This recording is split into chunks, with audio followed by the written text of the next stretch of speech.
I have the great privilege and honor to be with John Hagel today, and truly appreciate your time, John. How are you? Doing as well as can be expected in these trying times. Very well said, my friend. I would love for you to kind of introduce yourself to those who have not have heard your name, as as I can only imagine there would be very few that would fit that bill. But I would love for you to introduce yourself, and we can dive in. No, that's fine. I guess hard to summarize a long life. I've been in Silicon Valley for 40 years. I've done many things out here. I've been a founder of 2 tech startups. I was a senior executive with Atari in the video game business, for those who can remember that far back. And have spent the last 13 years. I was recruited into Deloitte to set up a new research center called the Center for the Edge. And I've been running that for the past 13 years. And on the side, I've written 7 books and working on an 8th. Fantastic, fantastic.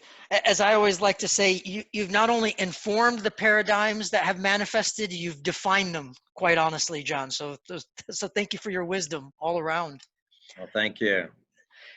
And of course, John, as we've been talking about kind of the narrative of this upcoming conference and the themes that we're touching upon, would love for you to just sort of, especially from an edge perspective, share your perspective and vantage point, my friend. Sure. No, I think the narrative resonates very, very strongly. I think a key emphasis for me is on this notion of thriving, not just, I find so many executives that I'm talking to have focused on resilience, and what they usually mean by it is bouncing back. Let's just get back to where we were. To me, that's not an aspiration. That's, why would you want to go back? How about moving forward and addressing even bigger opportunities in the future and thrive as a result? And the whole notion of being human powered, as well as obviously business focused and tech enabled, very important. I think increasingly business is going to be about people, both at the customer level and at the employee level, and stakeholders of all types. So very, very strongly support the narrative that's been developed. Thank you so much, John. As you interact with leaders, how do you help them really sort of pierce through their existing paradigms and really begin to focus on some of the things that you just mentioned, John? Well, I think part of it is challenging them to move beyond what I think is a very natural human reaction in times of increasing pressure. We all have a tendency to shrink our time horizons. We just focus on what's happening at the moment, sense and respond as quickly as we can, and that's the only thing to do. And what I try to do is encourage them to look ahead. We have this approach to business strategy that I call zoom out, zoom in, which really encourages leaders to zoom out 10 to 20 years, not just 2 or 3 years, 10 to 20 years, and develop a perspective on what is our relevant market or industry likely to look like 10 to 20 years from now, and what are the implications for the kind of business that we're going to need to be and the opportunity that we could address in that new market or industry. And so that's the zoom out piece. On the other side is zoom in, very different time horizon, 6 to 12 months. And on that horizon, the questions are, what are the 2 or 3 initiatives that we could pursue in the next 6 to 12 months, and only 2 or 3, no more. And do we have a critical mass of resources against those 2 or 3 initiatives in the next 6 to 12 months? And how would we measure progress or success?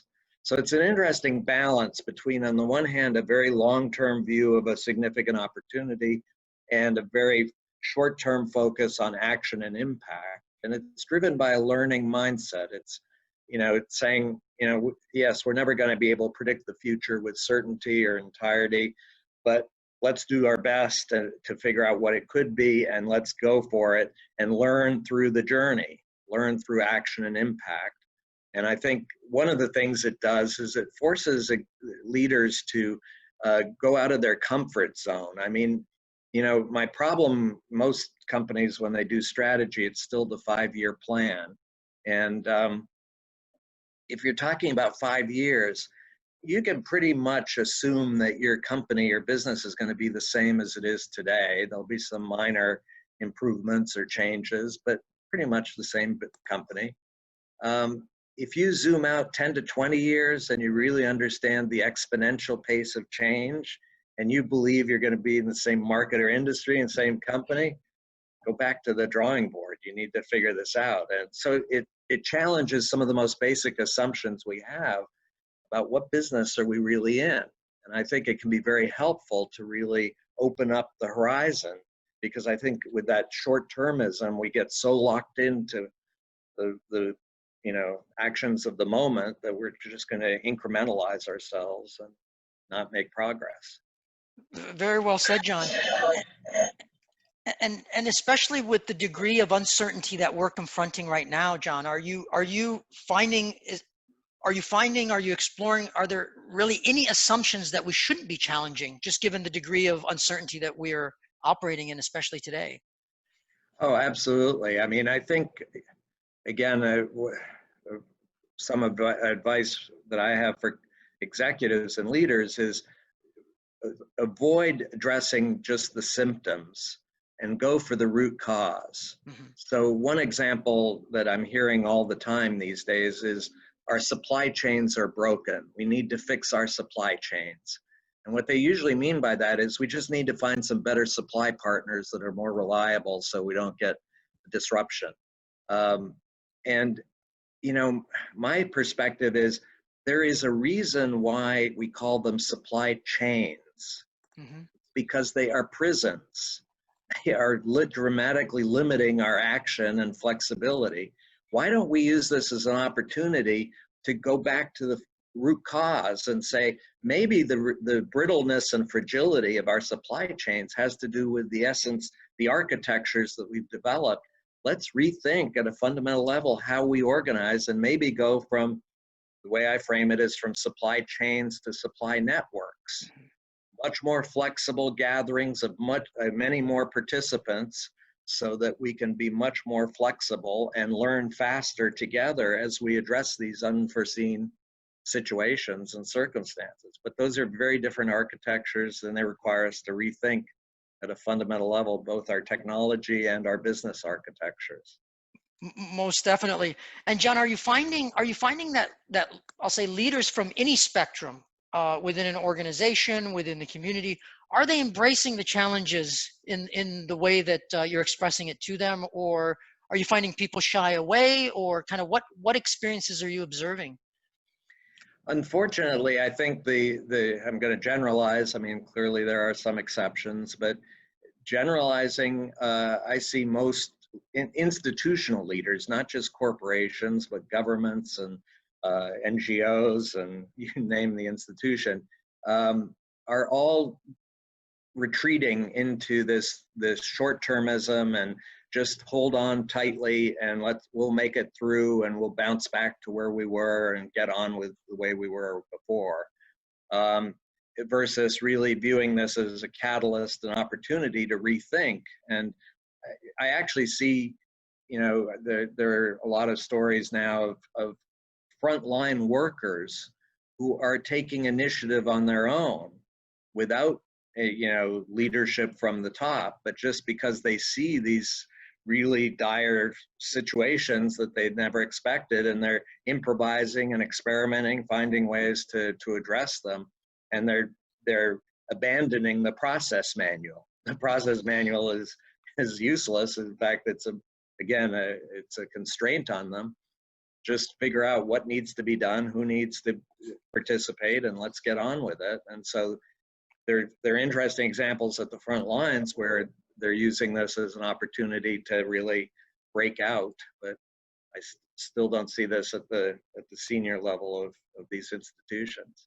We definitely appreciate the way you're expressing that, and especially as you mentioned, kind of, there's a lot of people thinking about bouncing back or a resilient viewpoint versus truly looking at this as a catalyst to rethink what's possible and rethink what is normal mean, if you will. Any thoughts kind of on especially we've heard the word anti-fragility, we've heard the word new normal, there's numerous other words, a better normal. Any thoughts to kind of help our audience really sort of put that into perspective as to what's next? Yeah, I guess I have a bit of a problem with framing like the new normal. That implies we're moving from one stable situation to a new stable situation. It may be quite different, but it will be stable. Once it happens, we know what's involved. I think what we're seeing, and this builds on research that we've been doing now for over a decade on what we call the big shift. We look at the long-term forces that have been reshaping the global economy, and it's far before the current pandemic crisis. These forces have been playing out, some of them driven by technology, digital technology, creating ability to connect in much richer and real-time ways on a global scale. And the challenge and opportunity with these technologies is they are continuing to exponentially improve in performance. They're not stabilizing. And I think in that context, we need to recognize we're moving into a world that is going to continue, is actually going to accelerate the pace of change. There is no new normal. Mm-hmm. There is a continuing and accelerating pace of change. And so the challenge and again, opportunity I think we have is to really rethink, okay, what is required in that kind of world versus a new normal? And I think that's the, and I'll just mention another force that I view as intersecting on this big shift is the trend that we've seen in economy, the economy of customers becoming more and more powerful and more demanding. I think in the past century, we had what we called the industrial bargain, which was, if you want an affordable product or service, great, we can provide it. But it's got to be a standardized mass market product or service. That's the only way we can make it affordable. And we as customers accepted that bargain for a century. Increasingly, and again, this precedes the current crisis, there is growing evidence that we as customers, with our increasing power, are also increasing our expectations and saying, no, we don't want a standardized mass market product. We want something that's tailored to our specific needs and will evolve with our needs as they evolve, because our needs are evolving at a rapid pace.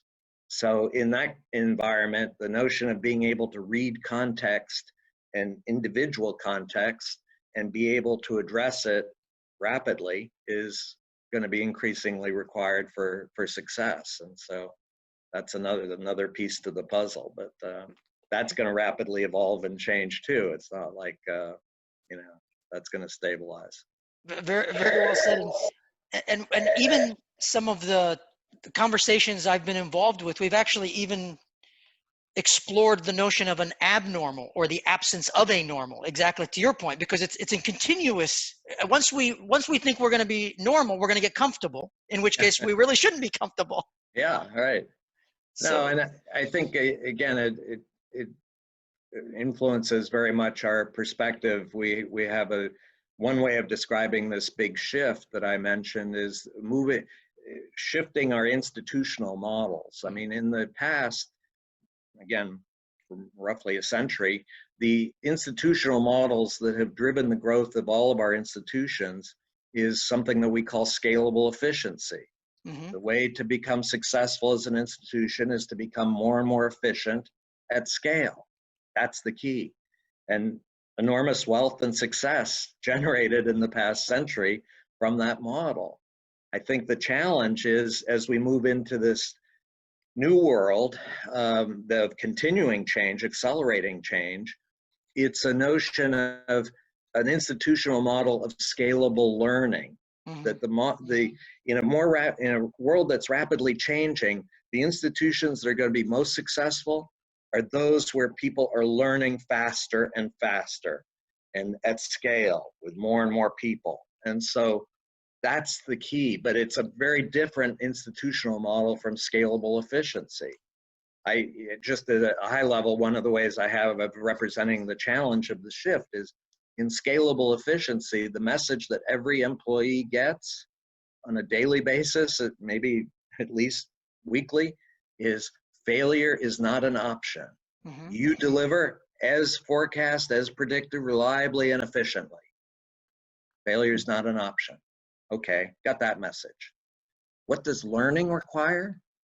Learning requires failure. Yeah.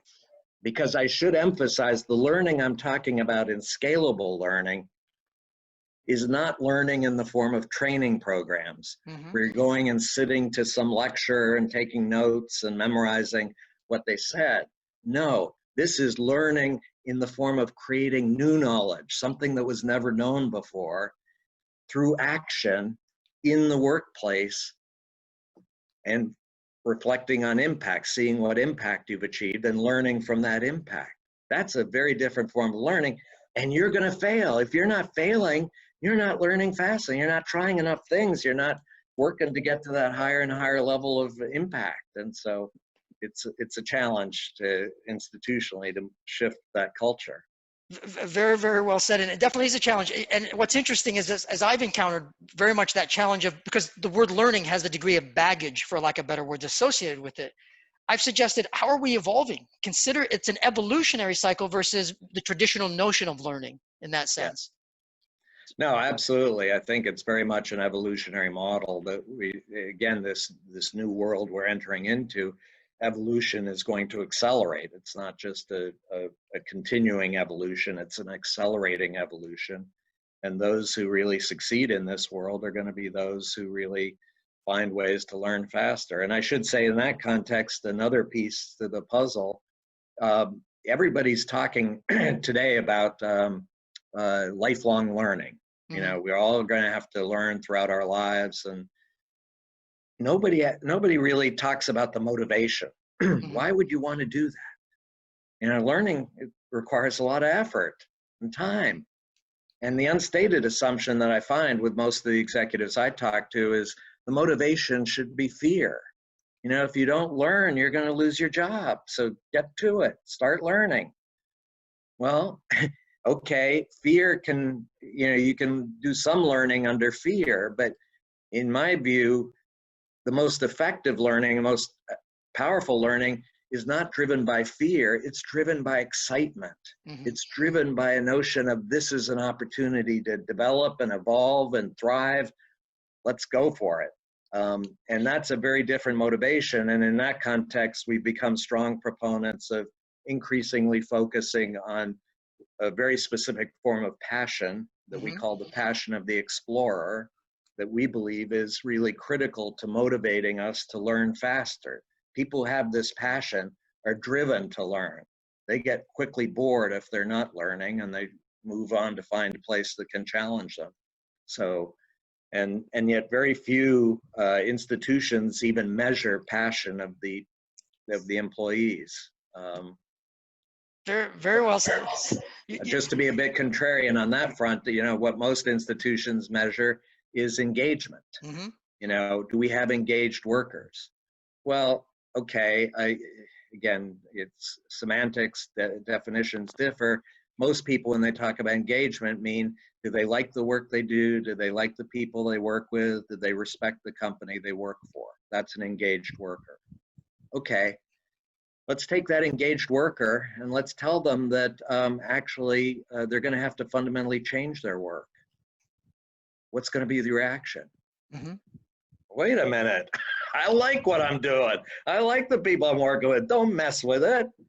It can lead to resistance to change. Yeah. Versus a passionate worker who's pounding the table saying, how can we get to that next level of impact? Let's figure this out. Let's go for it. Let's move forward. Let's change. It's a very different mindset and motivation. Yeah, a very different reality at that point for everyone involved in the way you're describing it. And there's a few things that, John, I want to mention them and kind of see what your thoughts are around this. And again, very cognizant of your time, if we, and you mentioned the word explorer, if we're explorers and we're entrepreneurs and we live within an ecosystem that is really evolving, it's a very different reality for all involved at that point. Yes. No, absolutely. Again, ecosystem is one of the most overused words in the business world today. Everybody's talking about ecosystems, but when I probe on it, most of the ecosystems they're talking about are very transactional. Yep. It's okay, let's connect with a partner, buy something, sell something, deal done, we move on. That's the ecosystem. The ecosystems that I believe are going to be required for success in the future are what I call dynamic ecosystems, where the focus is on how can we organize in ways that help all the participants to learn faster and to more rapidly improve their performance. That's a very different form of ecosystem, and yet absolutely critical to success in this rapidly changing world.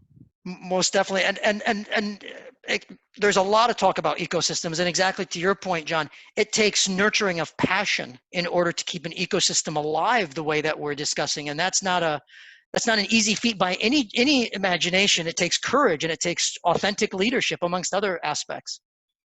Well, and in that context, I'll just quickly introduce another concept that's become pretty central to my thinking, which is a very different form of narrative than what most people mean when, again, it's semantics, how you define it. Most people, when they use narrative, mean the same thing as stories. For me, a narrative is different from a story. A story is self-contained, has a beginning, a middle, and a resolution to it, an ending. And the story is about me, the storyteller, about some other people, but it's not about you. In contrast, for me, a narrative is about, it has no resolution yet. There is some kind of threat or opportunity out in the future, not clear whether it's going to be achieved or not. And the resolution hinges on you. It's a call to action to say your choices, your actions are going to help determine the outcome of this narrative. And in my experience, inspiring opportunity-based narratives can become a real significant catalyst for passion. They can draw out passion to say, wow, that is exciting. Let's go for it. And I think, again, I'll just cycle back to zoom out, zoom in, because I framed it as a strategy tool. I think it also is very effective in dealing with the emotions of people. And one of the key themes in my work, again, these days is the increasing amount of fear that most of us are feeling. And I think it's very understandable. At one level, there's a lot of pressure. On the other side, it's potentially quite dangerous, and it's isolating, it shortens our time horizons. The zoom out, zoom in approach, if you frame a really inspiring long-term opportunity in the zoom out, 10 to 20 years, here's the big opportunity that we could be going for.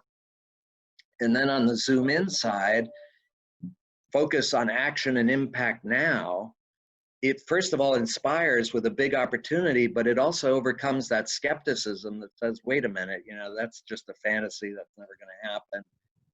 Let's just continue with what we're doing. No, by showing short-term impact, you can overcome that skepticism and build more confidence and excitement. Wow, we were able to do that. Let's go for it. What's next? So fantastic, John.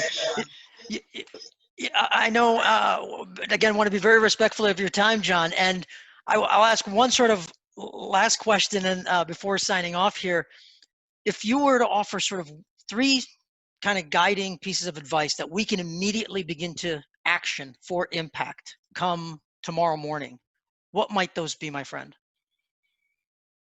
Oh boy. I think the first piece of advice is pay attention to the emotions. I think, again, particularly when I deal with business people, emotions are viewed as a distraction. Let's just focus on the numbers and the charts. And no, understand the emotions that are driving people and really start with your own emotions as a leader. What's really driving you? And in my experience, for more and more leaders, it's fear. Recognize that, acknowledge it, and focus on how to move people beyond fear. And then I think it's a question of just how do we, as leaders, I think one of the piece of advice that I have is, as a leader, in my belief is in the scalable learning world that we're moving into, the mark of a strong leader is somebody who asks the most powerful questions and who will freely admit that they don't have the answer and ask for help. And I think that's the third element, is asking for help. Because asking the questions and saying you don't know, it creates vulnerability and it builds trust. Wow, you're willing to acknowledge that you don't know something? Okay, I'm more willing to trust you because you're being honest about it.